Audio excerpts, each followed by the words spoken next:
જવા દે હા ઉપરથી લઈ જાય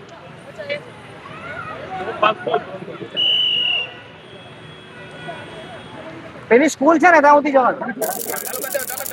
ચાલ નવસારીના રિંગ રોડ પાસે છે એટલે કે વિરાવળ સ્કૂલ ટાટા સ્કૂલ જ્યાં પતે છે ત્યાંથી આ જે ન્યૂ રિંગ રોડ બન્યો છે ત્યાં છે અને હાલ પૂર્ણા નદીનું જળસ્તર ઉપર આવી જવાના લીધે લગભગ રસ્તા ઉપર પાણી ફરી વળ્યું છે અને ત્યાં એક ગાડી ફસાઈ પણ ગઈ છે તમે જોઈ શકો છો આખી ગાડી ફસાઈ ગઈ છે બરાબર તમને થોડાક આકાશી દ્રશ્યો પણ બતાવીએ કે કઈ રીતની અહીં પરિસ્થિતિ છે અને એ પરિસ્થિતિમાં એક ગાડી અહીં ફસાઈ ગઈ છે નંબર પ્લેટ પર ગાડીની નથી લગભગ નવી જ ગાડી છે કદાચ પ્રશાસને તેમને ના પાડી હશે કે ભાઈ તમે આગળ નહીં વધતા પરંતુ પેલો કહે ને અમુક જણે જુસ્સો હોય કે ભાઈ હું તો ગાડી કાઢી લઈશ અને તેવામાં આવી પરિસ્થિતિઓ સર્જાય છે બરાબર છે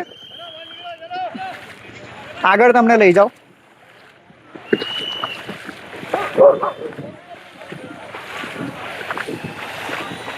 આ જે રોડ છે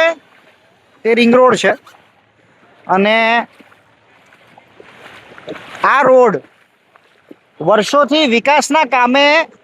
એમ કહેવા જાય તો આના નામે હંમેશા છે ને મત લેવામાં આવે છે કે નવો રિંગ રોડ બની જશે પરંતુ આખો રિંગ રોડ જે છે તે બન્યો નથી આખો રિંગ રોડ નથી બન્યો આ રોડ આગળ જતાં અટકી જાય છે અને અટકી તો જાય છે પરંતુ વરસાદી માહોલમાં પણ અહીં કેડ સુધીનું પાણી ભરાઈ જાય અને કોઈ પણ ટ્રાવેલિંગ અહીં થઈ શકતું નથી તમે જોઈ શકો છો આ જે છે તે બધા રહેણાંક મકાનો છે અને આ દુકાનોના સ્તર તમે જોઈ શકો દુકાનો પણ ડૂબી ગઈ છે ત્યાં લોકો ઉપર ઊભા છે અને હવે કેવું છે કે જળસ્તર નીચે જશે ત્યારે આ પાણી નીચે જશે બાકી એનો કોઈ નિકાલ નથી આભાર